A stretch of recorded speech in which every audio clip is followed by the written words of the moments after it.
tenemos el lujo, yo creo que es un lujo enorme, de contar para la conferencia de clausura con Beatriz López Valcárcel, que tiene un currículum tan extenso que si me extendiera en él, pues no hablaría ella porque nos tendríamos que ir. Pero por sintetizar, es catedrática de métodos cuantitativos de la Universidad de Las Palmas, ha sido presidenta de la Asociación de Economía de la Salud y una lista enorme de cargos. A mí me gustaría enfatizar lo importante. Yo creo que es el referente a nivel nacional y a nivel internacional de la economía de la salud. Y es una persona que siempre ha apoyado y nos ha apoyado a todos. Yo le estoy extraordinariamente agradecido porque siempre está dispuesta a venir a Granada. Mira que pilla un poquito lejos Las Palmas, no es Murcia, y siempre está dispuesta. Nos ha apoyado gran parte de la actual situación de economía de la salud, de los aspectos positivos, se le puede deber a ella. Siempre nos ha impulsado y todos, yo primero, hemos aprendido muchísimo de ella. Es un referente, vuelvo a decir, a nivel nacional y a nivel internacional en los principales campos de investigación. Además, es un excepcional docente y conferenciante, pero la prueba empírica la vaya a tener ahora, con lo cual no hay que mostrar fe. Por lo tanto, muchísimas gracias por haber tenido la amabilidad una vez más de venir aquí a comportar. Y se me olvidó decir que ahora mismo tiene un papel relevante porque es miembro del Consejo Asesor de la IREF en evaluación de sanidad, lo cual es un puesto altamente relevante para evaluar políticas.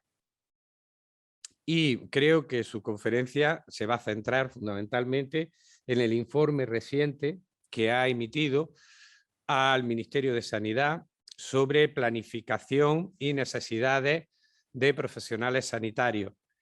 Documento que tenéis en la plataforma Prado y que, por supuesto, tenéis que estudiar intensamente si no lo habéis hecho ya. Y reitero, muchísimas gracias, Beatriz, y tienes la palabra. Muchas gracias.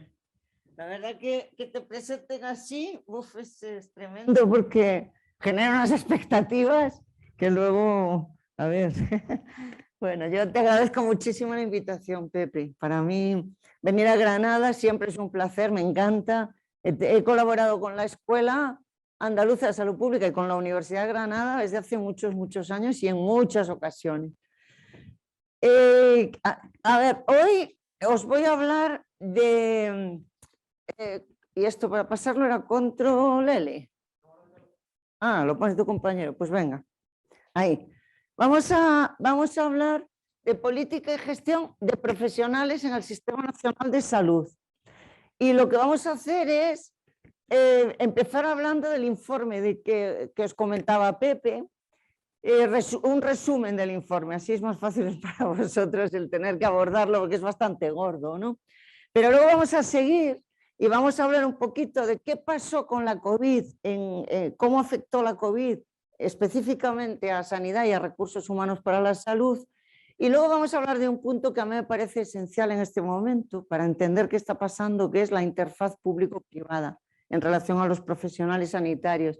Tengo que hacer un disclaimer, o sea, una disculpa previa, que es que voy a hablar de médicos porque es de lo que sé y lo que hemos trabajado más, pero eso no quiere decir que sea digamos, la profesión en la que hay que fijarse en las demás profesiones también, en enfermería importantísimo y en las nuevas profesiones necesarias que el sistema tiene que empezar a incorporar y que no le está resultando nada fácil incorporar, ¿vale? Ingenieros biomédicos, analistas de datos, etc. Bueno, este es el informe que decíamos. Lo presentamos en marzo, o sea, el mes pasado, en el Consejo Interterritorial del Sistema Nacional de Salud. Es un informe que aquí tenéis en esta web el enlace.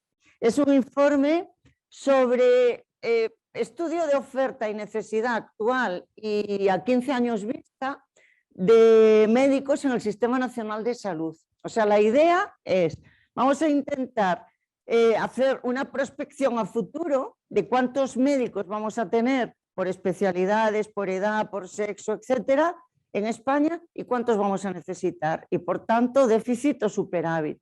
Entonces, el objetivo es en realidad tener una herramienta para poder planificar y evitar el futuro inercial que el modelo dice.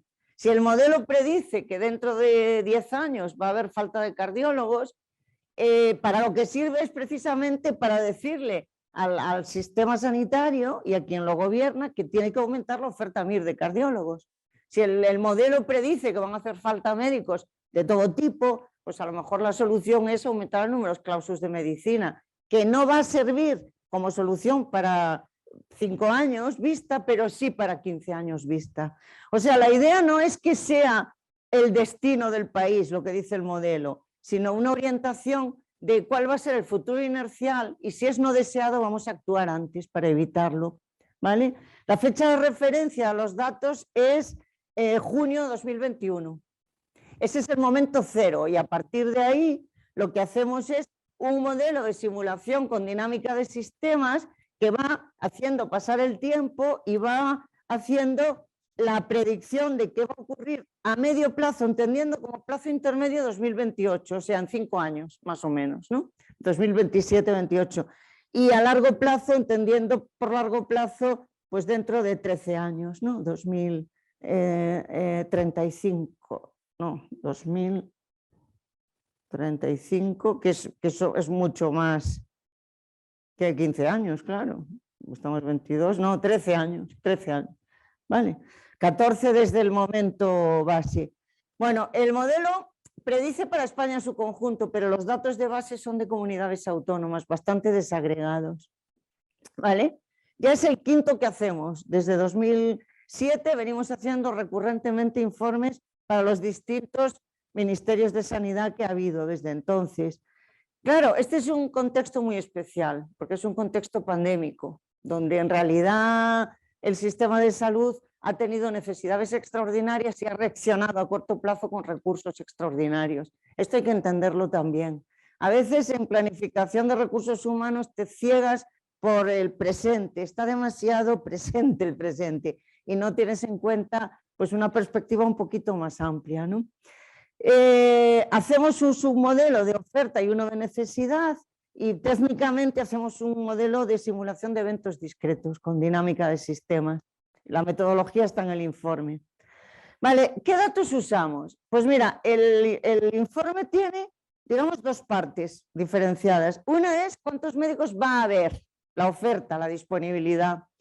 Y esta parte es muy fácil de hacer para la red pública. ¿Por qué? Porque partimos de una información muy rica, muy veraz, sobre foto fija en el momento cero, en junio de 2021, porque todas las comunidades autónomas, a través de la Comisión de Recursos Humanos del Sistema Nacional de Salud, nos mandaron en formato estandarizado los datos de a quién habían pagado la nómina en el mes de junio de 2021, a qué médicos había pagado la nómina, qué titulación tenían, qué especialidad, qué edad, qué sexo, si eran extranjeros o no, dónde habían obtenido el título, etc.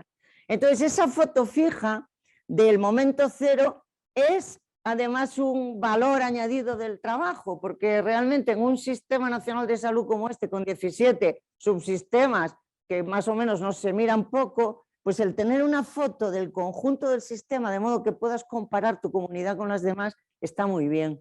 Entonces, estos datos de oferta actual en la red pública son fiables, son datos estandarizados, homogéneos, etcétera. Claro, como no hay un registro todavía, el famoso registro de profesionales, registro estatal de profesionales sanitarios, que llevamos con él cuánto tiempo, como todavía está en marcha, fijaros, ahora hay 33.000 médicos en el registro de 200.000, o sea, vamos despacito, ¿no? Como todavía no hay registro, ¿qué pasa?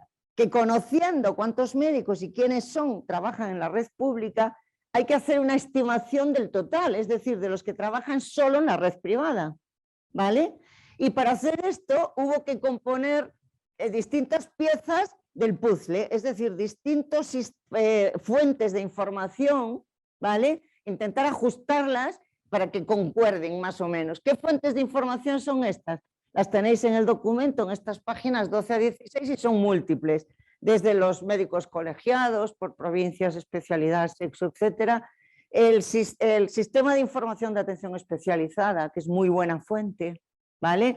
Pero tiene el problema de que, claro, te dice cuántos médicos trabajan en cada especialidad en los hospitales públicos y privados, pero no son cabezas, porque habrá médicos que trabajen en ambas redes y por tanto no tienes la cuenta de cabezas.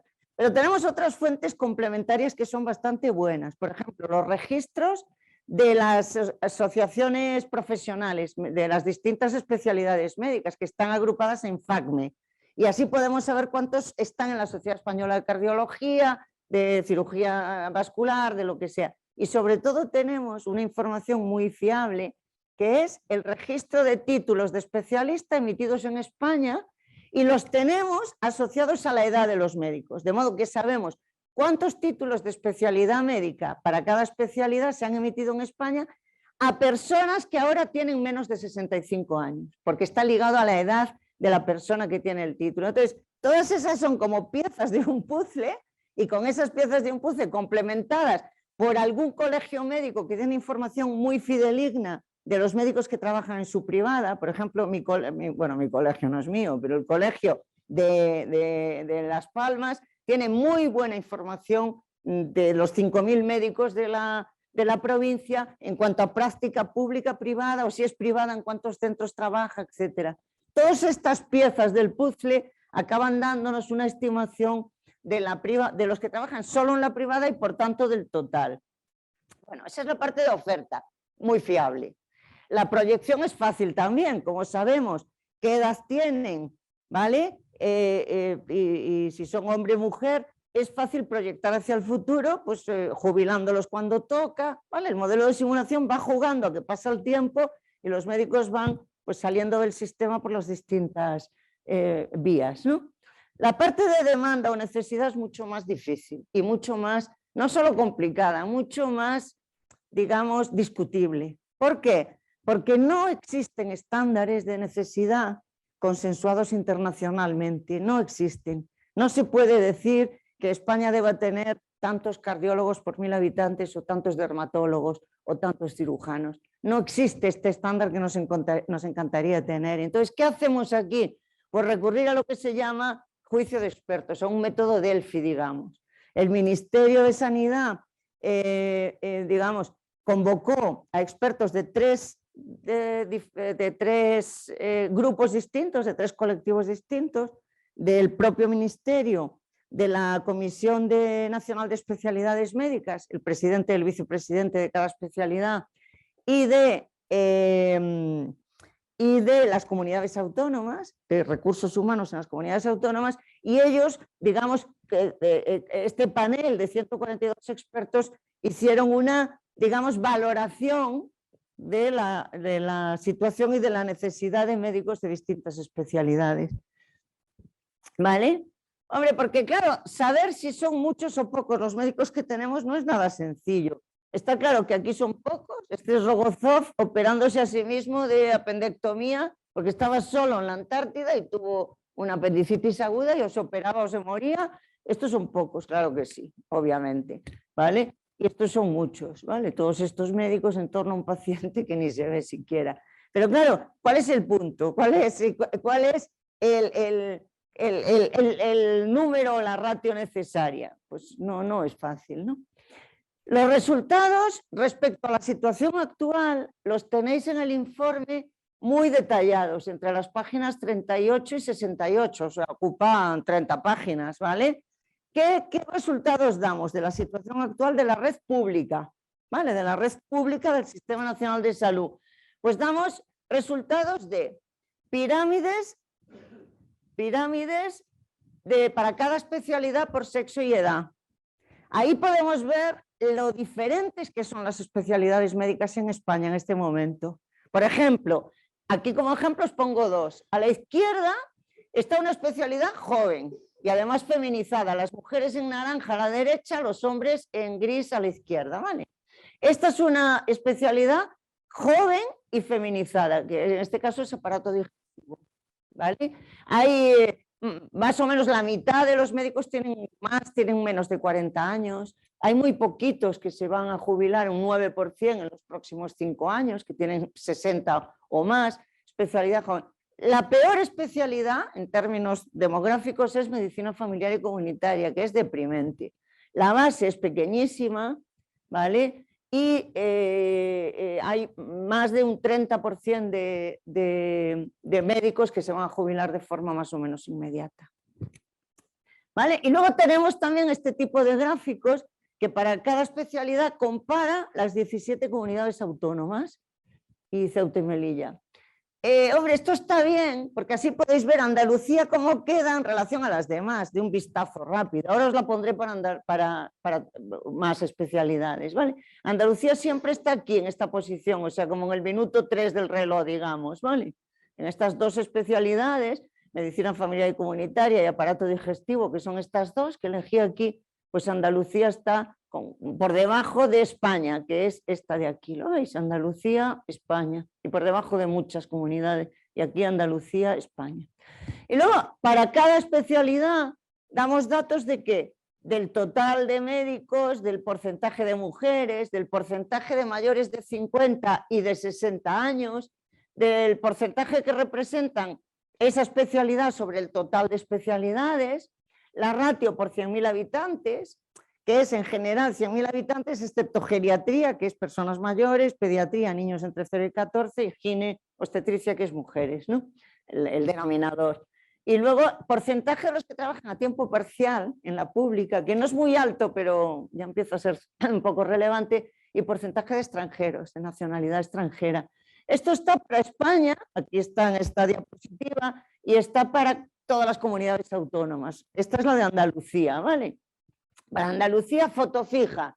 En junio de 2021, ¿a quiénes le habían pagado nómina como médicos en el sistema andaluz de salud? Pues aquí está toda la lista. Podemos ver también, dentro de los médicos de familia y de los pediatras, que esto es interesante, podemos ver cuántos están trabajando en atención primaria y cuántos en hospitales. Y esto es muy interesante, ¿ves? Total primaria, total especializada. Para el caso de medicina de familia aquí, está en atención primaria y en atención especializada, que en el caso de Andalucía no aparecen, porque aparecerán registrados, los que están en urgencias aparecerán en urgencias. Y lo mismo con pediatría, ¿vale? Pediatría,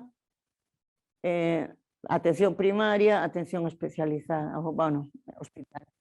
Bueno, y gráficos, antes os decía que para cada especialidad podemos ver cómo queda Andalucía. Andalucía es minuto 3 del reloj, ¿vale? Siempre está. En comparación con el resto de comunidades, en general, para casi todas las especialidades, Andalucía está por debajo del conjunto de España y por debajo de la mayor parte de las comunidades autónomas, excepto otros. ¿Y qué es otros? Otros es, ¿dónde está otros? Ahora para verlo aquí, bueno, no sé, otros, aquí, otros especialistas. ¿Lo veis aquí? En este está por encima de España. Andalucía, España. Ese otros abarca ¿qué? Abarca un conjunto heterogéneo, pero cuyo principal componente es médicos de urgencias y emergencias. ¿Vale? Y luego ahí entrarían también pues, los directivos, o sea, vosotros, ¿vale? Etcétera. Bueno, en conjunto, desde 2018 a 2021, en 2018 había sido el informe anterior, tenemos esta foto. Aquí en el empleo público, de nuevo, es empleo público. Los médicos trabajando en hospitales aumentaron en un 6%, los médicos trabajando en atención primaria cayeron un 2% y en conjunto el total una pequeña caída del 1,8%. Eso es lo que hay. Todos somos conscientes de esta tendencia hospitalcéntrica que tiene el país, ¿no? En general. Y vista la foto así, de cada 100 médicos de la red pública, más o menos 60 estarían en hospitales, 31 estarían en primaria y un poquito menos del 10 estarían en urgencias y emergencias. ¿Vale? Bueno, una vez tenemos la foto fija de la pública, hacemos ese ajuste del puzzle para estimar la privada y por tanto estimar el total por especialidades. Aquí hemos puesto la ratio de especialistas por 100.000 habitantes en total, pública más privada. Cuando hablamos de pública más privada hablamos de cabezas, Es decir, si un médico trabaja en ambas redes, pública y privada, solo computa una vez y lo ponemos en la pública, ¿vale? Por tanto, en la privada estarían los que solo trabajan en la privada. Bueno, ¿el modelo qué hace? Pues el modelo en su parte de oferta lo que hace básicamente es esto. Empieza diciendo, a ver, ¿por dónde entran los estudiantes que al final serán médicos especialistas? Entran a través de números clausus en la Facultad de Medicina y después de alguna atrición, de alguna, digamos, pérdida de algunos que se van, acaban siendo graduados en medicina en el año +6. Aquí se les unen los homologados de títulos extranjeros de médico, ¿vale? Luego vemos cuántos homologados hay, que es una pasada, es un disparate. Entonces, graduados en medicina más homologaciones de médico, no de médico especialista, de graduado, pues lo que tenemos es los que en principio pueden entrar al saco de, ahora se diría la saca, para la saca, van para la saca de la formación MIR, ¿vale? Entran en el sistema MIR, algunos muy pocos salen, menos ahora que antes, y hay un fenómeno de recirculación, ¿vale? O sea, dejan una especialidad para empezar otra al año siguiente y abandonan la plaza que iniciaron. Después de esto, entonces, tenemos la oferta de médicos especialistas en el año que sea, tenemos la inmigración de especialistas por aquí y tenemos la salida. Salida como retiro, jubilación, movilidad internacional o inmigración y mortalidad, ¿vale? Y entonces, a partir de ahí, tenemos el dato, que es cuántos especialistas tendremos en ese año T+1, digamos, ¿vale? Y eso para cada año lo hacemos. Claro, todo esto sirve para conseguir estos outputs, la pirámide demográfica que va a haber de aquí al 2035 cada año, por sexo y edad y especialidad, cuántos especialistas serán mayores de 50 y de 60 años, cuántas mujeres y cuál es la ratio de especialistas por 1000 habitantes. Estos serían los outputs, ¿vale? Vale, estos outputs para cada año de aquí al 2035 dependen de las hipótesis que hemos asumido. Y esas hipótesis que están en el informe, en estas páginas 93 a 95, básicamente son hipótesis conservadoras. Todo va a seguir como está, ¿vale? Por ejemplo, el números clausus de medicina, la hipótesis es el número medio del número de plazas de entrada a medicina va a ser igual al número medio en los últimos 3 años. Esa es nuestra hipótesis. Si aumenta el números clausus, hay que reestimar el modelo, claro, porque cambia una condición importante, ¿vale? Entonces, para el año 2021, el número medio de los 3 últimos cursos y luego proyección es el incremento anual igual al incremento medio de los 3 últimos años. En general son hipótesis conservadoras de que todo va a seguir como está. Lo mismo con las plazas MIR, pues van a ser las mismas que en esta convocatoria última, 2020-21. El cupo de extranjeros, pues el valor medio de las 3 últimas convocatorias, etcétera, ¿no? Recirculación, tal. O sea, la idea con la que os tenéis que quedar es, las hipótesis son hipótesis conservadoras, inerciales. Estamos buscando un futuro inercial, precisamente para, si detectamos que no nos gusta, actuar sobre estos parámetros, que algunos de ellos son controlables, ¿no? Por el planificador. Bueno, la parte de su modelo de demanda de los famosos 143 expertos es la que, digamos, sería más discutible porque es subjetiva y de hecho hay alguna especialidad que está mosqueadísima, porque claro, no les gusta cómo salen en la foto, lógico, claro que sí. Yo personalmente creo que hay especialidades que yo no coincidiría con lo que dicen estos 143 expertos, pero nosotros cogemos ese resultado y ya está, ¿vale? Entonces aquí estaría la lista de especialidades según la situación actual, la necesidad futura, ¿no? Básicamente. Con esa, bien, para proyectar al futuro hay que tener en cuenta esto que dicen los especialistas y hay que tener en cuenta también qué va a pasar con la población española. Y lo que va a pasar con la población española son las nuevas estimaciones que da el INE, que son demoledoras. Fijaros, esto es INE, ¿vale? Fenómenos demográficos. Aquí empezamos a graficar en 2005 y esta raya roja es hasta donde llegan los datos observados, 2021. Hasta 2021 esto es de verdad, cuánta gente vive en España, de distintas edades, ¿vale? ¿Qué edades hemos representado aquí? Niños en edad pediátrica, en azul. Personas de más de 65 en naranja y personas de más de 75 en gris, ¿vale? Bueno, pues el INE va y te dice, ¿qué va a pasar de aquí a dentro de 13 años, al año 2035, que es nuestro horizonte de predicción? El resultado es tremendo. Va a haber tantos niños como mayores de 75 años, no 65, fijaros, la azul y la gris son prácticamente iguales. El número de niños en edad pediátrica va a haber bajado hasta el mismo nivel que van a tener porque subieron los mayores de 75 años. Claro, esto te da una idea de que en un plazo muy corto de tiempo, de aquí a 13 años, vamos a tener que ponernos las pilas de que vamos a necesitar muchos menos pediatras y muchos más internistas, geriatras y especialistas que se dedican a patologías asociadas a la cronicidad y a la edad, ¿no?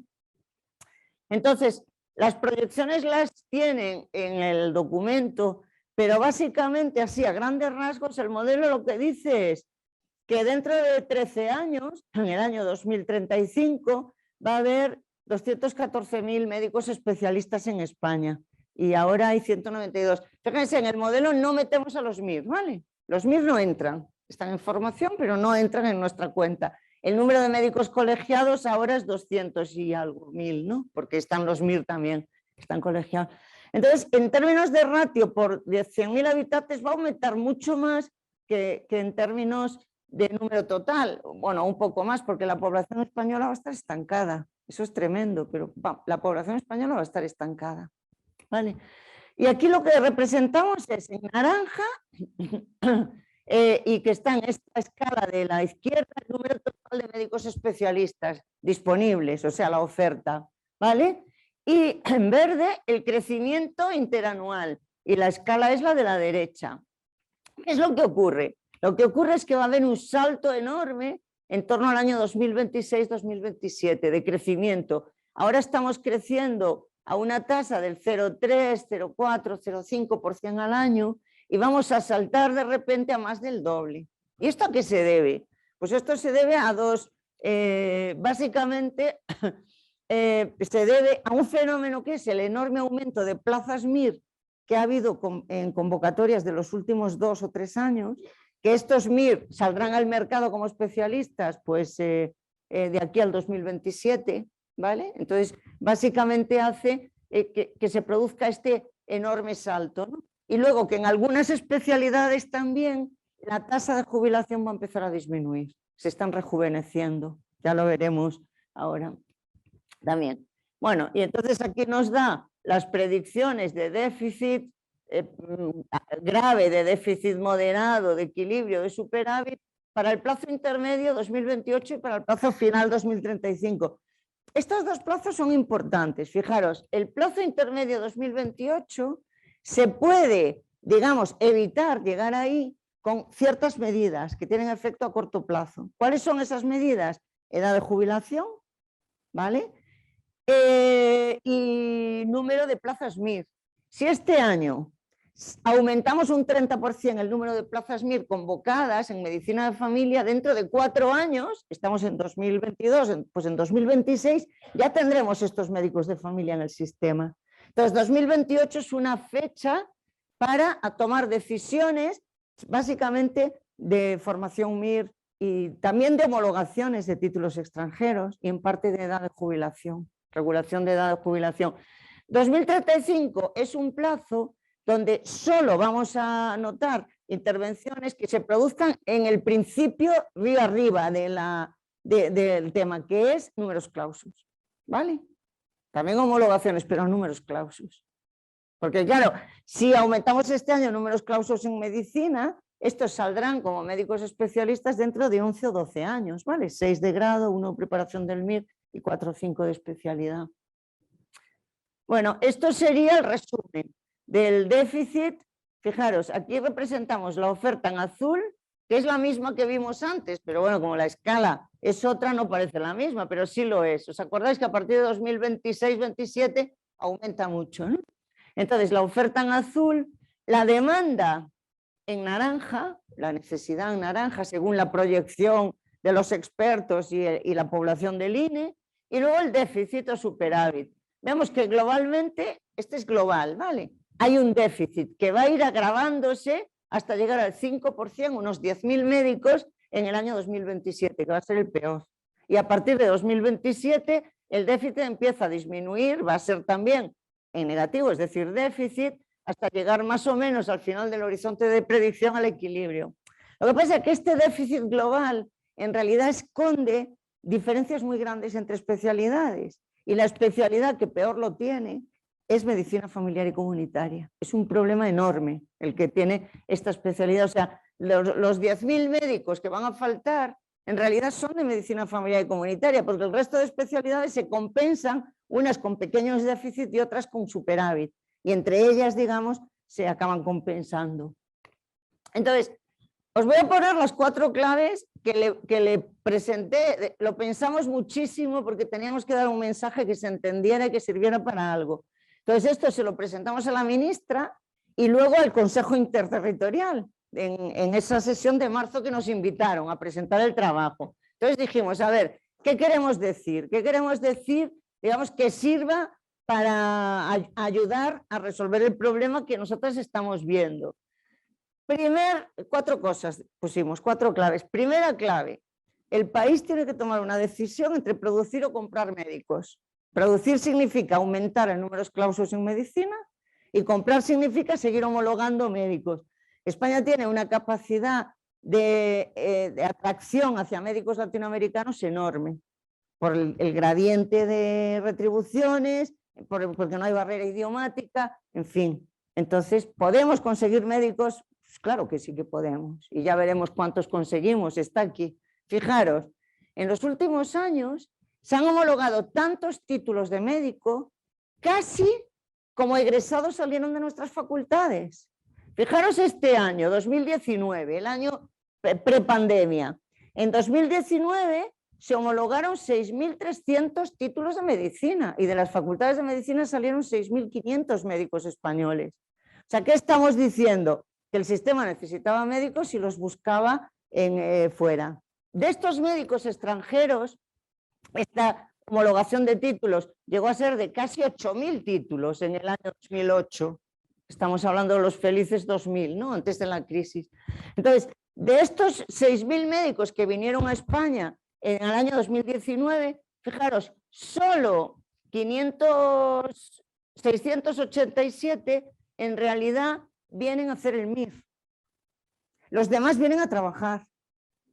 ¿Vale? Porque aquí en gris hemos puesto los médicos extranjeros. Bueno, extranjeros es con título obtenido en una universidad extranjera. A lo mejor es un español, minoritariamente, pero médicos que vienen de universidades extranjeras, los que acceden al MIR. Fijaros la línea gris, los que acceden al MIR. En el año 2011 eran 2.000, muchísimos, sobre un total de 6.000 más o menos plazas MIR. Y esto fue bajando, ¿vale? Y ahora parece que está repuntando un poco también. Entonces es importante que como país tomemos esa decisión. Vamos a seguir importando médicos y dejando ahí 60.000 chicos y chicas que terminan la EBAU con un 13 sobre 14 y que quieren hacer medicina. Y hay 60.000 que piden medicina como su primera opción en España.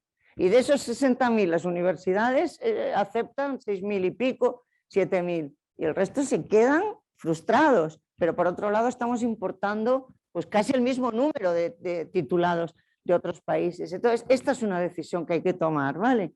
Claro que el mercado educativo y el laboral tienen que hacer un match, porque si no, ¿qué pasa? Aquí hemos representado las plazas MIR cada año, que están en la línea intermitente naranja, y hemos representado también los egresados en medicina de ese año, ¿vale? Lo que vemos es que en realidad hay bastante, sobre todo a mitad de la década de 2000-2010, había un gap muy grande, es decir, había muchas más plazas MIR que egresados en medicina. Esto se acabó traduciendo en ¿qué? En recirculaciones, en abandonos de las plazas, como total era abundante, pues bueno, tuve que elegir una especialidad que no me gustaba, pues el año que viene repito y vuelvo a examinarme y renuncio a la plaza, ¿vale? Eso aquí. Hubo un par de años, hubo solo un año en que el número de egresados fue mayor que el número de plazas MIR, solo una convocatoria, y ahora otra vez está habiendo una diferencia importante. Plazas para estudiar medicina. Esta gráfica representa desde el año 2001-2002, curso académico, hasta este, 2020-21, representa cuántos entraron a estudiar medicina en España. En total, en amarillo. ¿Qué vemos aquí? Lo que vemos aquí es que el número era muy estable, fíjate, 4.300 entraban, pero es que era muy estable desde que se puso números clausus en los años 80 y el país creció y en fin. Entonces el número era muy estable y entonces empezó a aumentar a partir del año 2005-2006 de una forma muy intensa en estos años hasta que luego se tiene un aumento mucho menor. Digamos que entraban 4.300 y ahora están entrando 7.200, ¿vale? Pero lo que quiero que miréis es que de estos 7.200, ¿cuántos están en universidades públicas? Que es la línea de abajo, la línea roja. La diferencia entre las dos líneas es los que entran en universidades privadas, ¿vale? Entonces, a nadie se le escapa que este número de personas que entran en las privadas supone para el país, en términos de economía de la salud, un problema claro de equidad. Es un recurso escaso, es un recurso muy demandado, hay 60.000 que quieren entrar, en las públicas pueden entrar 6.000 y pico, y entonces pues cabeza o cartera, ¿no? O sacas un 13,5 en la EBAU, o que tu padre ponga 15.000 euros al año y ya está, y la puedes hacer en una privada y no pasa nada. Pero claro, desde el punto de vista de equidad del sistema, no es un buen ejemplo para un sistema de salud que quiere ser equitativo, ¿vale? Bueno, mensaje 2. El mensaje 2 es... mensaje 2 es, tenemos un problema con la primaria y con la medicina de familia en particular, ¿vale? Los hospitales siguen ganando peso frente a la primaria, medicina de familia tiene un problemón de déficit, tanto actual como proyectado, y la única solución a corto plazo para ese déficit, porque no hay otra, es tirar de todos los recursos posibles. Homologar, priorizarla en homologaciones, medicina de familia respecto a otras especialidades, ofrecer jubilaciones voluntarias más allá de los 65, bien retribuidas e incentivadas a los médicos de familia y aumentar el número de plazas MIR. Aumentar el número de plazas MIR no es fácil porque no están acreditadas, porque no hay suficiente acreditación, porque los tutores de residentes tampoco están incentivados, ¿no? La única buena noticia aquí es que ahora es una especialidad muy envejecida, ¿vale? Tiene un 25% de médicos entre 60 y 65 años en la pública, pero dentro de 13 años van a ser solo un 9%. Esto es muy buena noticia. Para hacer una revolución tienes que ser joven, no vale tener 60 años, ¿no? Y luego el tema de que, claro, que esto no se resuelve solo aumentando las plazas. La falta de atractivo de algunas plazas, por ejemplo, en zonas rurales, en centros de salud alejados, no se resuelve convocando y formando más médicos de familia, porque lo único que vamos a conseguir es que globalmente sobren. Solo se puede conseguir con incentivos específicos adecuados, ¿no? Monetarios y no monetarios. Bueno, el mensaje 3 yo creo que no os interesa a vosotros en particular, pero es que es un disparate lo que está pasando con las multiprofesionales. Esas especialidades, análisis clínico, bioquímica, inmunología y micro, que las cogen los médicos en el MIR, pero también las cogen otros profesionales, farmacéuticos o biólogos, dependiendo, ¿no? Y lo que está ocurriendo es que van los mejores farmacéuticos y los mejores biólogos, la creme de la creme, pero van los últimos médicos que sacan un 7.000 en el MIR. Entonces, como país, la cuestión es, ¿realmente hace falta que sean médicos? Bueno, pues entonces tú lo conté. Esto le dijimos a la ministra, mira, vamos a repensar esto, porque el porcentaje de recirculación en estas especialidades es espectacular. El porcentaje de recirculación del año 2008-2009 al 2014-15 fue de prácticamente todos los médicos. Estos médicos solo, los biólogos no recirculan, pillan la plaza y no la sueltan, claro que no. Entonces, claro, la recirculación desde el punto de vista de la economía es un despilfarro. Es que alguien empieza a formarse y no termina de formarse, es recursos despilfarrados, ¿no?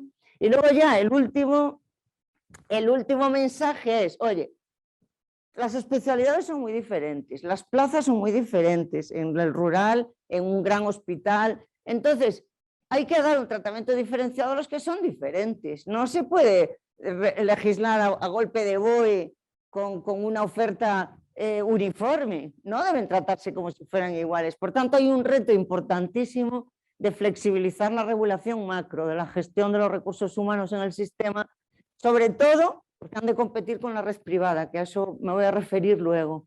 ¿Vale? Sé que de esto se habló Repu ayer y que también Pepe, ¿vale? Esto soy consciente. No os preocupéis que estos son más cortos, ¿eh? El más largo era el que pasamos, ¿vale? Son y 18. Bueno, pero para que no me ponga yo entonces nerviosa. Bueno, la COVID, ¿qué ha cambiado la COVID? Hombre, la COVID primero ha supuesto una inyección de financiación al sistema sanitario brutal. O sea, el sistema sanitario en 2020, el gasto sanitario público, que ya salió la estadística de gasto sanitario público, aumentó un 12%, que es muchísimo. Ya venía aumentando desde 2017, 3, 4, 6, ya venía aumentando cada año más que los demás porque el gasto sanitario es muy procíclico, ¿vale? Y la economía desde 2013 iba bien. Pero en el año 2020 el aumento fue del 12%, muy grande. Ese aumento del 12% en recursos humanos fue solo del 8%, o sea, menos que el conjunto, porque el enorme aumento fue en insumos, 22%, y en gastos de capital, ¿vale? 73%. Hombre, dentro del Sistema Nacional de Salud, en la red pública hubo contrataciones masivas, por ejemplo, de neumólogos. Del año 2019 al 20, según el SIAE, el número de neumólogos trabajando en los hospitales públicos aumentó un 46%, claro, necesidades extraordinarias de la COVID, ¿vale? Como sabemos, parte de la financiación del sistema va a venir a través de Next Generation de fondos europeos. Dentro del programa famoso de reforma y transformación y resiliencia de la economía española, como sabéis, tiene 4 ejes y 30 componentes. Hay un componente específico, el 18, que es para sanidad. A mí me llama la atención que de esos 1.000 millones, que tiene 1.069 millones, el 74%, 792, son para parataje, resonancias, TAC, tal y cual. Y específicamente para recursos humanos no hay para profesionales. Claro que en otros componentes, además del 18, se cuela la sanidad. Y sobre todo se cuela ¿en dónde? En análisis de datos, en inteligencia artificial, cosas, el data, bueno, este es el 18, ¿no? Pero luego en el 11, modernización de la administración pública, transformación digital de la sanidad. Hombre, parte se supone que de estos 170 millones son para personal, pero personal muy dirigido a esto, ¿no? A inteligencia artificial, digitalización, la famosa digitalización. Bueno, el AIREF acaba de sacar un par de informes. En uno, analizando los presupuestos de 2022, viene a decir, mira, ese aumento del gasto sanitario extraordinario de la COVID en realidad se va a consolidar por otras vías, pero se va a acabar consolidando. Y cuentan con ello, ¿vale? Van a seguir en 80.000 millones de euros. Y segundo mensaje más reciente de la AIREF, de ahora de abril, un jarro de agua fría. Dice, mira, es que las perspectivas que teníamos en la economía española para 2022, que empezaron siendo de un crecimiento del PIB del 6,3, poquito a poco, por culpa de estas cosas, del impacto del plan de reforma y transformación y resiliencia, del impacto del precio de materias primas, del desajuste de las cadenas de valor y últimamente, por culpa de Ucrania, del 6,3 llegamos al 4,3 de perspectiva de aumento del PIB. O sea, la sanidad en tiempos COVID, y llamo tiempos COVID a 2020-21, estaba en la agenda y arriba. Y todo gasto para sanidad era poco y estaba legitimado por la sociedad. Y ahora de repente la sociedad mira por otro lado, que es la guerra de Ucrania, tenemos que llegar al 2% del PIB en defensa, etcétera. Y esto va a suponer no solo una revisión del crecimiento del PIB, sino que la sanidad seguramente va a tener dificultades para mantener digamos, sus expectativas. Bueno, el último punto antes de la conclusión es este. A mí me preocupa muchísimo, muchísimo, muchísimo esto de la interfaz entre la red pública y la privada, ¿vale? Vamos a ver, están ocurriendo en España dos fenómenos simultáneos. Uno tiene que ver con la gestión, o sea, con la provisión y la gestión de la sanidad financiada públicamente. Y es una presión para, digamos, cambiar el modelo del Sistema Nacional de Salud con mayor presencia de la gestión privada. Lo hemos visto. Hombre, aquí hay, digamos, una tendencia en algunas comunidades, por ejemplo en Madrid, que desde el año 2010 tiene un área única donde tú puedes elegir centro, y de la red de centros hay 5 que son privados, lucrativos, ¿vale? Entraría ahí. Y por otro lado está la reversión en Valencia de los departamentos que estaban gestionados por empresas privadas. Ya Alcira está revertido a la pública y están en proceso los que van extinguiéndose. A mí esto, vamos a ver, no me preocupa mucho, porque esto no es un problema, digamos, que atente contra la esencia del Sistema Nacional de Salud. Esto es un problema que sí que hay que resolver en el sentido de que los centros sanitarios públicos deben tener herramientas para competir con los privados, herramientas de gestión, sobre todo gestión de recursos humanos, porque si no están, digamos, en una lid, muy desigual, ¿vale? Entonces me preocupa en ese sentido, en el sentido de regular las relaciones laborales y desuniformizar, ¿vale?, la pública. Pero lo que sí me preocupa es este segundo fenómeno simultáneo, que es el enorme aumento que está habiendo de financiación privada del gasto sanitario y de aseguramiento privado. Porque si lo que cambia es la financiación, si las clases medias abandonan la sanidad pública y utilizan para una gama grande de servicios la sanidad privada vía primas de seguros, pues entonces deslegitiman su pago de impuestos para financiar un servicio que total no utilizan. Entonces eso es la sostenibilidad social, no la económica, la sostenibilidad social del sistema la que está en peligro. Y realmente digamos, el genoma del Sistema Nacional de Salud español, el genoma es cobertura universal, ¿vale?, financiación pública con base en impuestos y atención, acceso según necesidad, no según criterios de renta o de otro tipo. Y claro, este fenómeno que va poco a poco, pero va, pues digamos, de alguna manera podría convertir al Sistema Nacional de Salud en un transgénico de sí mismo. Eso es lo que me preocupa, ¿vale? Las clases medias huyendo hacia la sanidad privada. Lo cierto es que España está a 15 puntos o más de distancia de gasto público sobre el total, está a 15 puntos o más de Alemania, que tampoco Alemania es un país nórdico, no digamos ya de Suecia, Noruega, Dinamarca. O sea, España tiene un porcentaje de gasto privado alto en comparación con los países del entorno.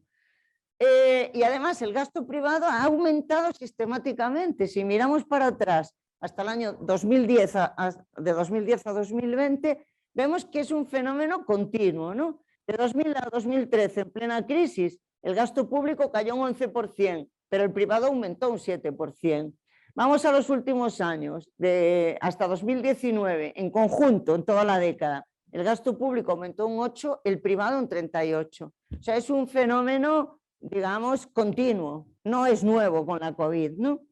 En el año 2020, resulta que con la enorme crisis que vivieron las familias, las primas de seguros en general, de todo tipo de seguros, cayeron radicalmente. Las primas de seguros sanitarios aumentaron, y aumentaron más que en ningún año de los últimos años, ¿vale? Lo tenemos en bueno, y comparados con la Unión Europea 27, en España, aquí vemos la distribución de gasto sanitario público y privado, ¿vale? En España aquí, en la Unión Europea 27 aquí. Fijaros, en España, de las primas de seguros sanitarios, las primas de seguro de asistencia sanitaria en España son un 7,6% del gasto total y en Europa un 5%. El gasto de bolsillo en España es un 22% y en Europa un 15%. Es una diferencia importante. Claro que este gasto de bolsillo en gran parte es gasto no concurrente, o sea, de servicios no cubiertos por el sistema público, gafas, aparatos ortoprotésicos, atención dental, ¿vale? Pero... y lo que está aumentando de forma clara es el porcentaje de familias que contratan una póliza de seguro privada. Lo dice el INE en su encuesta de presupuestos familiares desde 2016 a 2020, poquito a poco, no muy deprisa, pero cada año hay más familias que tienen una póliza de seguro privada, que en el año 2020 fue del 22%. El 22% en general, pero si la miras por tramos de renta, el 60% de las familias con una renta mensual de 3.000 euros o más tienen un seguro privado y solo el 10% de las familias que están en el quintil de abajo de la renta. O sea, es un fenómeno claramente, digamos, vinculado a ingresos, ¿no? La UNESPA, que es la patronal de seguros, acaba de sacar un informe sobre el 2021 y confirma lo que teníamos. Nos dice, mira, seguros de salud aumentaron un 5% en 2021, pero es que habían aumentado más todavía en 2020. De modo que entre 2019 y 2021 los seguros de asistencia sanitaria aumentaron un 11%. Las primas, no las pólizas. Y en cambio en otros, como el del coche o el seguro de ¿qué es? No sé de qué. En otros, pues en los últimos años el comportamiento ha sido mucho más estable o incluso disminuyó. Bueno, entonces todo esto es un rollo que os he soltado que tiene que ver con dinero. Pero ahora vamos a personas, vamos a médicos. Entonces todo ese dinero que gasta más la privada cada año tal, ¿a qué va? En parte va a recursos humanos, en parte va a médicos. Entonces, ¿hasta qué punto? Pues fíjate, si miramos la SIAE, Sistema de Información de Atención Especializada, estadística oficial, que tienen obligación todos los hospitales de rellenar cada año. Desde el año 2010 al 2020, en la última década, los médicos que trabajan en la privada aumentaron un 42%. Los médicos que trabajan en la pública aumentaron un 16%. En la privada están en azul y en la pública están en naranja, por especialidades. En neurología, un 90% de aumento en la privada. Un 89% aparato digestivo. En derma, un 83%. Fijaros, esto, como sabéis, no son personas, no son cabezas. Si un médico trabaja en las dos redes, aparece las dos veces, ¿vale? Entonces, y en la privada he metido médicos vinculados, que le llama la SIAE. Médicos vinculados son los médicos con contrato, ¿vale? Y he metido también médicos colaboradores, que son los médicos que trabajan en varias clínicas privadas con un contrato de prestación de servicios, cobrando por acto, a través de una sociedad o como sea, que es la forma más frecuente en muchas especialidades, ¿vale? Para atender partos, o intervenciones quirúrgicas, tal. Hombre, es un fenómeno importante. ¿Y en Andalucía qué? Bueno, aquí vamos fatal de tiempo, pero yo había preparado un Excel que os puedo poner en la plataforma esa del campus virtual, que dice que los datos específicos de Andalucía del 2010 al 20 de empleo en la privada son incluso peores de evolución, bueno, peores quiero decir, de más aumento incluso. ¿Lo pongo? Vale. Está aquí. Es que vamos un poquito más de tiempo. Ahí. ¿Y cómo hago para que se vea el Excel? ¿Ya se ve? Vale. Vamos a ponerlo un poquito más pequeño. ¿Y dónde está el zoom aquí? Aquí. Es que no uso...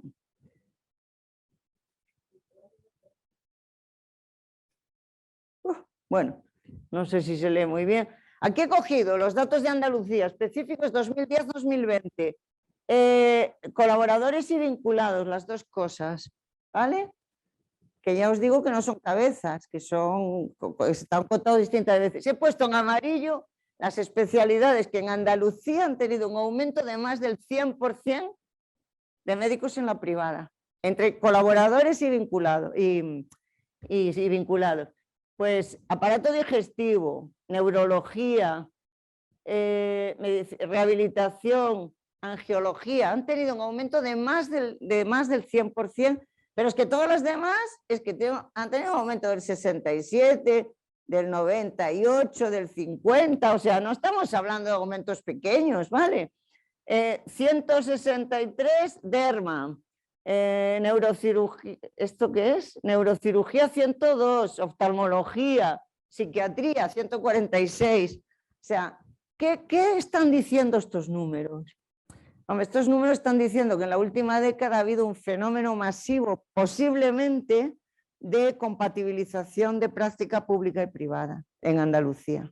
Es lo que reflejan al final, sobre todo si fuéramos con más detalle a mirar la evolución de los colaboradores, porque los que tienen contrato de vinculación, muchos pueden estar en exclusiva, pero los colaboradores prácticamente todos son médicos que trabajan en la pública y que también, pues, que también compatibilizan con la privada. Aquí en esta lo que es aumento de colaboradores solo, ¿vale? De colaboradores, o sea, estamos hablando de un fenómeno de fuga, de compatibilización hacia la privada. No son solo las clases medias que dejan de utilizar la pública, sino también esto, bueno, esto no sé qué es. Vamos para allá otra vez. Vale, entonces aquí, ¿cómo era? Control, L. Vale, entonces... y bueno, y ha habido durante el año de la pandemia, o sea, 2020 comparado con 2019, veíamos que la pública contrató muchos neumólogos, pues lo que se ve con la privada, estos son datos de nuevo de la SIAE para España, no para Andalucía, lo que se ve con la privada es que la privada complementa, de repente aumenta muchísimo en ese año 2020 su número de especialistas en algunas especialidades específicas en las que posiblemente la pública decayó bastante por las listas de espera de los que llamamos pacientes invisibles, ¿no? Que están fuera del radar, que en 2020 ni siquiera accedieron a la lista de espera porque no iban por los hospitales, no se atrevían o no tenían forma de ir, ¿no? Bueno, pongamos que hablo de Madrid, decía Sabina en la canción, pues vamos a poner que hablamos de Madrid y vamos a ver lo que está pasando ahora en Madrid. En Madrid salía un artículo hace un par de semanas en El País que se llamaba así: élite sanitaria en Madrid en peligro de extinción. Ese era el título. Entonces era un reportaje donde entrevistaban a muchos médicos de distintas especialidades y de distintos hospitales de los buenos, de la pública de Madrid, que todos manifestaban el mismo problema. Y ese problema es, ellos están en servicios muy especializados que se crearon en los últimos 10 o 15 años, llevan todo ese tiempo trabajando en equipos y son equipos cohesionados que salen en los medios internacionales porque son muy, muy buenos en su subespecialidad. Entonces ahora de repente hay una carga de profundidad que es que sale una OPE masiva para consolidar el 60% del total de médicos de hospitales y esa OPE no contempla para nada dónde estás trabajando o si eres subespecialista. De modo que un neonatólogo que es capaz de salvar vida de recién nacidos de 500 gramos y que publican las mejores revistas del mundo sobre esto, tiene que acertar preguntas tipo test de pediatría en general, ¿vale?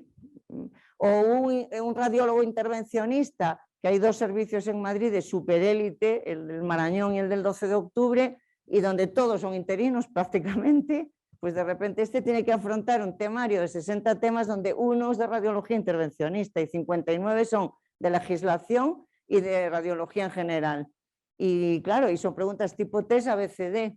Y el baremo es a peso, o sea, en el baremo por revista española 0,5 puntos, pero ni impacto ni nada, ni índice de impacto ni nada. Por revista extranjera 1 punto, ni impacto ni nada. Y así. Eso es lo que dice este artículo. O sea, lo que viene a decir es, hay un problema de fondo con que hay, por un lado, una necesidad de consolidar al personal temporal, también a los médicos. El 60% de los médicos de Madrid están con contratos temporales, algunos desde hace 15 años o más. Pero por otro lado, la forma de consolidarlos a través del estatuto y de las OPEs estas uniformizadoras, digamos, puede hacer mucho daño, puede tener efectos secundarios como los que reflejan en ese artículo, ¿no? Además, en Madrid hay otro fenómeno, ya estoy terminando, ¿eh? Hay otro fenómeno que es el área única. Fijaros, en Madrid desde el año 2010, con efecto en 2011, Madrid se convirtió en área única. Cualquier ciudadano puede ir a donde quiera, a que le hagan una resonancia o a una consulta externa o a una intervención quirúrgica. Y ese donde quiera es los hospitales públicos de la red pública y 5 hospitales privados, concertados for profit, de los cuales 2 o 3 son de Quirón y los otros son de otras. Vale. Uno es la Jiménez Díaz, que lleva desde tiempos de Franco con un concierto singular, ese ya estaba, pero hay otros 4 de reciente creación, ¿no? Y entonces, ¿qué pasó si miramos hacia atrás, en los últimos 10 años, qué pasó con la cuota de mercado de los hospitales públicos y privados de la red? Pues lo que pasó fue que los 5 privados se fueron quedando con porcentajes del total de cuota de mercado de actividad enormes. Por ejemplo, en partos del 7 al 18%, en consultas del 8 al 22%. En 2020, de las resonancias que se hacen en Madrid, en el total de hospitales del SERMAS, 1 de cada 3 la hacen los 5 hospitales privados lucrativos de la red, ¿vale? E incluso en el año 2020, respecto al 2019, tanto los públicos como los privados redujeron la actividad, y eso es por lo que todos sabemos de la atención COVID, pero los privados, estos 5 privados la redujeron menos que los de la pública, en la mayoría de las cosas. En partos no, pero en partos lo que pasó fue otro fenómeno, que es que la gente aumentó el porcentaje de partos fuera del SERMAS, es decir, en la privada, a través de seguros sanitarios o lo que sea. Hasta el año 2019, el 76% de los partos de Madrid se producían en la red del SERMAS, pública o privada, y en el año 2020 bajó al 71%, que es bastante bajada. Bueno, ya terminamos concluyendo. A ver, si se mantienen las tendencias, habrá un déficit de médicos, sobre todo de familia, que va a ir mejorando desde 2027-28. Segundo, los números son solo números y ese futuro inercial se puede cambiar interviniendo ahora a tiempo. Los médicos solo son una parte del capital humano en sanidad, que es el capital más importante del sistema. Claro que habría que hablar también de enfermeros y de otras profesiones, pero yo me dedico a contar médicos, como dice mi hermano, entonces pues no me sé tanto lo de los enfermeros. La COVID ha traído un aumento importantísimo de financiación del sistema y que posiblemente, según la IREF, se consolide en 2022, un 12% de aumento de gasto público, lo cual está bastante bien, teniendo en cuenta las necesidades que tenían.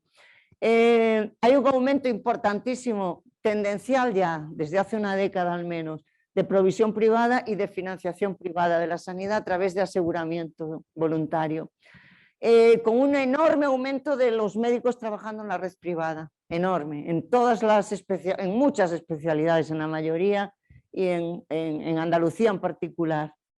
Claro, frente a esa competencia por comparación con la privada y por captar talento y retener talento, los centros públicos no tienen herramientas de gestión, porque los centros públicos pueden administrar, aplicar reglamentos, pero no gestionar, no ofrecer condiciones laborales heterogéneas a personas que tienen preferencias heterogéneas o a plazas que son heterogéneas. Entonces, la necesidad más imperiosa como país sería el intentar que los centros públicos pudieran gestionar recursos humanos teniendo herramientas de gestión mucho más flexibles, lo cual necesariamente implica revisar el estatuto. Tiene muchos problemas de factibilidad política, pero no hay otra. Yo intenté dar una visión optimista aquí con una puesta de sol, que no se ve. Ah, ¿no? Ah, no, claro, que es PDF. Pero la verdad que muy optimista no estoy, ¿eh? Eso no es cierto. Bueno, perdonen que me he alargado muchísimo, pero no me... Gracias.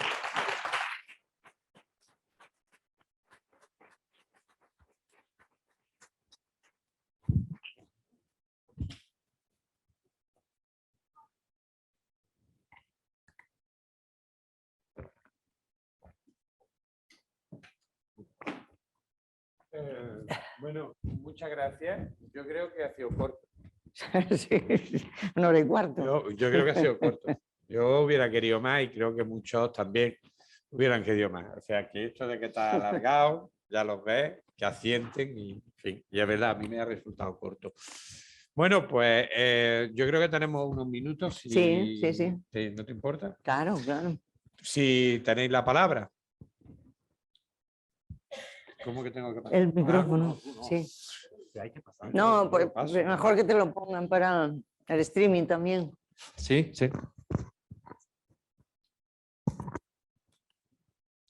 Hola, buenos días. Ya nos conocemos, soy Andrés Rabadán. Las estadísticas que ha contado no ha aparecido, no he visto. Una que sale mucho en los medios, los médicos españoles que migran al extranjero y que salen no sé cuántos miles al año. O sea, sí. El Colegio de Médicos publican que autorizan un papelito para salir fuera. ¿Dónde estaban en las cuentas? Es que no lo he visto. Sí, sí, no lo he puesto porque no he puesto todo el informe. El informe está, ¿eh? El informe está, vamos a ver. Esto, tú sabes que hay leyendas urbanas, ¿no? Y esto tiene un poco de leyenda urbana. Vamos a ver. Cada año, para irte al extranjero, tienes que pedir un certificado de idoneidad al colegio, a la OMC. Y los certificados de idoneidad son al año unos 3.800, en los años que más, ¿vale? En algunos un poquito menos, 3.800. Entonces los medios dicen, 3.800 médicos españoles se van. No, es mentira. ¿Por qué? Primero, si tú no sabes a qué país te vas a ir y estás dudando entre Francia y Alemania y Holanda, tienes que pedir uno para cada país y pides 3 de golpe, ¿vale? Por tanto, segundo, el certificado vale 3 meses. Si tú lo has pedido y luego el trámite para irte se alarga y han pasado 3 meses, tienes que volver a pedirlo. Y tercero, el certificado es no solo para trabajar, el certificado es para cooperación al desarrollo, médicos del mundo que van a Senegal, tal y cual, para estudios, un médico que se va a hacer un intercambio como residente a otro país y también para trabajar. Entonces, para trabajar de esos 3.800 tú vas reduciendo y se quedan menos. ¿En cuánto menos? Pues fíjate, hay una estadística que es la que la prensa nos saca, pero que es una estadística que cada país de la OCDE recoge de cuántos médicos de cada país, también españoles, tiene trabajando allí. Entonces tú te vas a esa estadística que publica la OCDE y tú miras, a ver, 2020, ¿cuántos médicos españoles hay trabajando en Holanda, Francia, tal y cual? Sumas y resulta que ni de broma son esos 3.800. La OCDE en su estadística tiene 2 cosas, stock y flujo, o sea, tiene cuántos trabajan y cuántos han llegado a trabajar el último año. El último que está es 2019, creo. Y no es ni de broma los 3.800, pero ni de broma. ¿Qué pasa? Que claro, esto en el imaginario colectivo sí que está. Y está como que, claro, una tierra prometida, efectivamente se cobra mucho más, efectivamente te tratan mucho mejor, claro que sí. Pero dar el paso para salir no es masivo, digamos. Lo fue hace unos años más hacia el Reino Unido porque tenía una atracción muy fuerte. Ya el Reino Unido ha cortado bastante el grifo, entonces no es un fenómeno masivo ahora mismo. Bien. Bueno, parece que no huyen en manada, ¿no? Los médicos. ¿Más preguntas? ¿Ánimo? ¿Aprovechar la ocasión? ¿Nada? ¿Curro?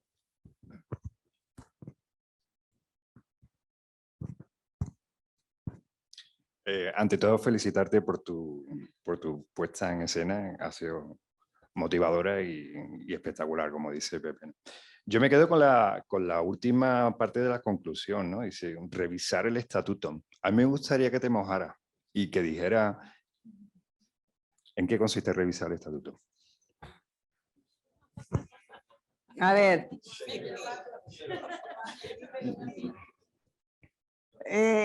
Hay que ver lo que sería óptimo y lo que es factible. Factible políticamente no hay mucho margen, yo creo, ¿no? Este país, los sindicatos tienen una enorme, digamos, presencia en el sector y tampoco van a renunciar fácilmente a una uniformización que no les viene mal, a algunos sindicatos, ¿no? Más que a otros. Y el sector sanitario es bastante reacio a los grandes cambios. Entonces, no es nada fácil. Yo por mí lo derogaría directamente, pero así fuera, derogado de hoy para mañana, e intentaría establecer un sistema de relaciones laborales muchísimo más flexible y mucho más adaptado a las necesidades de cada lugar y de cada... O sea, lo lógico que sería el poder negociar con cada... Para captar talento y retener talento, tú tienes que hacerlo con una base individual no todos los médicos tienen preferencias homogéneas. Unos valoran más el dinero y otros valoran más el prestigio o la conciliación, o la posibilidad de investigar, o yo qué sé. Entonces tú tienes que ofrecer o debes ofrecer lo que más valoran y el estatuto no te lo permite. Tenemos un ejemplo en la universidad que ha funcionado en algunas universidades como las catalanas muy bien. Cataluña lo ha hecho muy bien en la universidad y se nota ya una diferencia entre el talento que tienen las universidades catalanas y el que tienen universidades más burocráticas, más del antiguo régimen. Pues podría ser algo parecido en sanidad, ¿no? Pero claro, yo sé que derogar el estatuto no es factible, que no va a ser posible. Entonces, yo sé que ayer Repu os habló de su propuesta de la oferta, el concurso abierto y permanente. A mí no me gusta nada, además se lo he dicho a él. Muchas veces hemos hablado de eso. A mí no me parece que resuelva el problema. Resuelve uno de los dos problemas que hay. El problema de que cuando hay una OPE que es cada 6 años, el sistema sanitario se paraliza porque la gente pide baja de 3 meses para estudiar. Y entonces el concurso abierto y permanente de Repu soluciona este problema porque las bajas se irían pidiendo para estudiar a medida que uno se vaya presentando. Pero no soluciona el problema de base, que es que el régimen funcionarial no va con sanidad, que sanidad, un hospital no es un negociado de la administración. No se parece en nada, no se puede gestionar igual. Entonces, el marco del estatuto, o sea, a ver, tampoco quiero explayarme mucho, pero digamos, si quieres defender la pública, lo peor que puedes hacer es defender la propiedad privada de las plazas públicas, para entenderme. Yo soy propietario de mi plaza y como soy propietario tengo derecho a trabajar solo por la tarde o a trabajar. Es que eso es muy mal sistema para funcionar bien, incluso para el funcionamiento de los equipos de trabajo. Es que ahí está mal rollo, hay una dualidad entre personas estatutarias y personas parias. Vale, entonces no creo que... Yo lo derogaría, pero sé que no se puede. Y como tampoco tengo que tomar la decisión, no puedo decir, porque total, yo estoy en la universidad y no... Muchas gracias, Beatriz. Además, os recuerdo, por apostillar, si no te importa, que todos los intentos de experiencia de diversificar la estructura monopolista de oferta y el marco estatutario que se intentaron en gobiernos del PP y del PSOE, como hemos visto en el máster, con fórmulas diferentes, las fundaciones gallegas, las empresas públicas en Madrid y todas las fórmulas de empresas públicas que se montaron aquí en Andalucía, el objetivo era sacarlas del marco estatutario creando modelos de relaciones laborales, que además, como han recogido los informes y las auditorías encargadas al sector privado, funcionan mejor que los hospitales públicos, lo contrario sería un poco absurdo. Todo esto se ha cerrado, se ha ido cerrando por unos motivos y por otros, y ahora, salvo algo en Valencia y en proceso de reversión y la experiencia de Madrid con alguna fórmula, prácticamente estamos en un modo monolítico y con un estatuto que yo coincido con Beatriz. O sea, yo lo derogaría mañana mismo. ¿Vale? Pero bueno, lo que hay. ¿Más preguntas?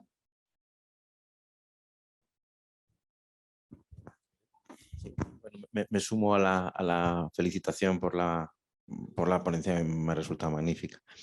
En este flujo o en este aumento de medicina privada que ¿hay datos de si la complejidad de la medicina privada también ha aumentado? Sí.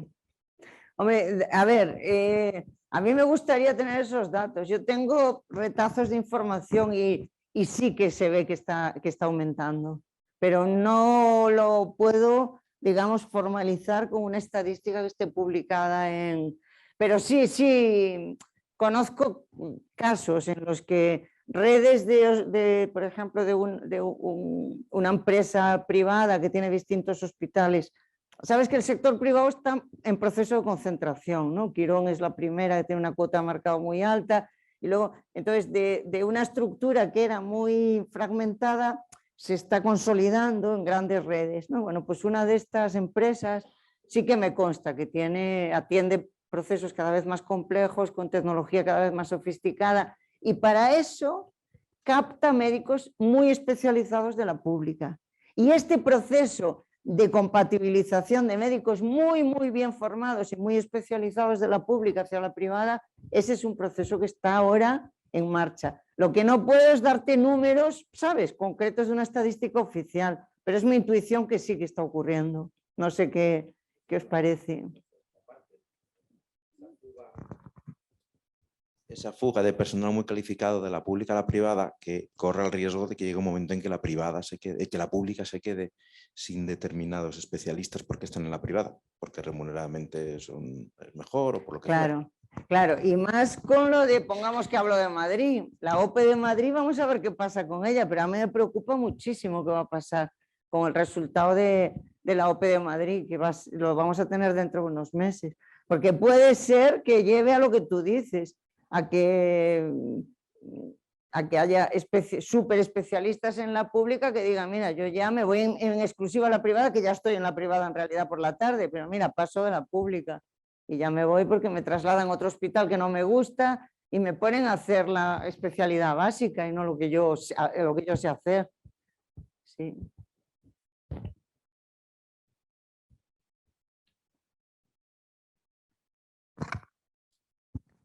Yo tengo la sensación de que la privada no aspira en ningún momento a sustituir a la pública, en ningún momento. Yo creo que la privada se va a quedar con lo rentable de la pública. Al final tendremos todo una pública, como el que tiene, tú le preguntas a alguien, tengo la primera, la sexta, pero el Canal Plus en Netflix también lo pago aparte. Y habrá una serie de gente que tendrá las cadenas gratis, o sea, el sistema público, que formaremos buena gente, estará bastante descapitalizado porque el dinero no se puede multiplicar, y luego está la privada que se quedará con lo rentable que no puede hacer la pública. Yo no tengo la sensación de que vaya a sustituir a la pública. En ningún momento, porque no merece la pena, porque sí, los casos graves especiales son muy contados. En grandes concentraciones hospitalarias, vale, pues yo me llevo un señor de la Quirón, de Sevilla a Madrid a hacer virguería, pero eso es Madrid nada más. No va a tener una virguería en Sevilla ni otra en otro sitio. No es rentable, hay que acumular. Entonces te digo, al final acabaremos, si esto sigue así, con un sistema público cercano a la antigua beneficencia, pero más fino, más elegante, con más aparatitos, y que hacen virguerías. Y luego la gran mayoría de la gente, clases medias y tal, que tendrá un seguro privado, que irán. Y cuando la cosa está jodida, pues iremos al público. El público que tendrá muy poco medio de familia al ritmo que vamos y que, bueno, eso es el sistema. No es el miedo de decir de pronto no van a sustituir, no van a sustituir, simplemente se quedarán con lo rentable, que es lo que da dinero, y lo otro para nosotros a repartir por impuestos. No tiene más misterio. Sí, básicamente es eso. Es lo que llamamos la latinoamericanización de la sanidad española, que es lo que le pasa a Brasil, ¿no?, con el SUS, el Sistema Unificado de Salud. Hay una atención primaria pobre para pobres en la pública, el gasto catastrófico sí lo cubre la pública, trasplantes, procesos oncológicos caros, CAR-T, tal y cual, en ricos y pobres, de toda la gama intermedia, que es muy grande, esta va a ser cubierta por la privada, pero en esa gama intermedia cada vez hay más sofisticación en la privada, que es lo que yo creo que preguntaba él. O sea, cada vez la privada, digamos, está creciendo en sofisticación, en la gama intermedia esta de servicios. Sí, es un poco lo que dices tú, que la verdad que es bastante negro el panorama, ¿no? Bueno, negro desde el punto de vista de un logro del estado del bienestar, claro, que es el buque insignia del estado del bienestar. Es como todo, ¿no? Para quien le va bien, pues mira. Bien, yo creo que debemos de ir acabando. Si alguien quiere formular alguna pregunta más. ¿No? Yo sí le voy a formular una, la última, por aquello de acabar. Que el análisis que ha hecho nadie ha preguntado, pero tú has mencionado, me parece importante, que es que aparte de este proceso de descapitalización, de convertirnos en un modelo latinoamericano, no solo Brasil, Chile, en fin, Colombia, todos los que hemos estado por allí lo sabemos. Aparte aquí tenemos un problemilla adicional, y es que realmente no tenemos un sistema nacional de salud, sino 17 servicios de salud de comunidades autónomas con normas diferentes, reglas distintas y, como vimos ayer, retribuciones diferentes. Un médico de familia que viva en Almería tiene que estar loco para trabajar en Almería. Se va a Murcia. Son 20.000 euros más anuales. Por mucho que suba la gasolina. ¿Cómo ves tú esto? Porque claro, no solo es el estatuto, es el fraccionamiento del sistema. Cuando además ya nos han dicho que no va a haber modelo de financiación autonómica nuevo, que lo Sí. dejarán para una mejor situación. Sí. Llevamos así desde el 2014. Sí, sí. Pues con esto termino. Si quieres hacer una reflexión. Porque claro, es que claro, Chile es un país unitario. Sí, sí, sí, sí, sí. Brasil en el fondo Sí, también, porque sí. la autonomía de las regiones es muy baja. Sí. Hombre, es un problema superpuesto, adicional y muy gordo, claro. Muy, muy, muy. O sea, no solo la pública de competir con la privada, sino la pública de una comunidad autónoma de competir con la comunidad autónoma de al lado para captar recursos escasos, ¿no? Cataluña acaba de decir que a los MIR que elijan familia les va a pagar 9.000 euros más que al resto. Y eso es una señal clarísima. Clarísima, vale, o sea, vale, me tocó familia, que faena, que tenía un 6.000, muy bien, pero yo cobro más que tu cardiólogo de hospital de Pitimini, 9.000 euros, y al fin y al cabo el dinero es el dinero, ¿no? Pero claro, ¿eso qué va a hacer? Va a hacer que seguramente Valencia se va a resentir como efecto secundario, porque muchos médicos jóvenes, en vez de elegir familia en Castellón, la van a elegir en Tarragona, claro que sí, o sea que sí, sí, sí. Hay que competir y no tenemos muchas herramientas para competir. Sí. Pues muchísimas gracias. Gracias a ustedes. Gracias. Bueno, pues después de esta excepcional conferencia, dos cosas. Nos vamos a hacer la foto de fin de máster y Puerto, Carmen y yo, damos por clausurado la parte formal docente del máster de Economía de la Salud, de la 12 edición del máster de Economía de la Salud y Dirección de Organizaciones Sanitarias. Se acabó la foto y a los TFM.